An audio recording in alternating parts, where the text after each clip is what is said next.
Bharat Pakistan match মানেই অন্যরকম উত্তাপ।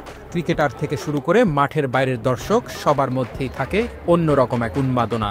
বিশেষ করে মাঠের ভিতরে দুই দলকে যারা সামলান সেই আম্পায়াররাও মানসিক চাপে থাকেন। যে কোনো সিদ্ধান্ত নিতে চিন্তার সময় সেকেন্ডও পাওয়া যায় না। গ্রুপ পর্বে পাকিস্তান ভারত ম্যাচে ফিল্ড আম্পায়ারের দায়িত্বে ছিলেন বাংলাদেশের মাসুদুর রহমান মুকুল। জানিয়েছেন তার মাঠের অভিজ্ঞতা।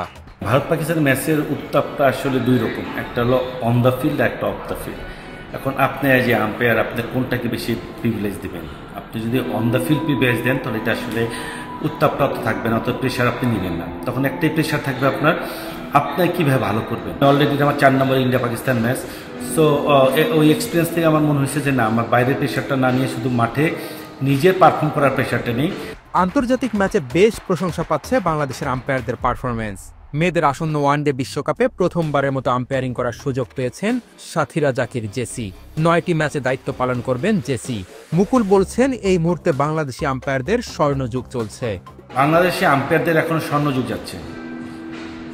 জেসি প্লেয়ারলি সে ওয়ার্ল্ড কাপ করছে, এটা আমাদের জন্য বিশাল একটা পাওয়া। সৈকত তো আমাদের টাইকন এখন।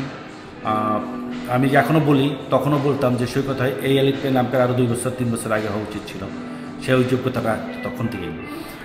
আমি, গাজী সোহেল, তানবীর, ম্যাক্সুমন সবাই ভালো করছে। আমাদের নতুন যে মেয়েরা আসছে, মিশু বা আদার যারা আছে তারা সবাই ভালো করছে।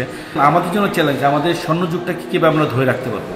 সঠিক প্রশিক্ষণের ব্যবস্থা করা গেলে এবং বিদেশি ভাষায় দক্ষ হলে ভবিষ্যতে বাংলাদেশ থেকে আরও ভালো ভালো আম্পায়ার আসবে, বলছেন মাসুদুর রহমান মুকুল।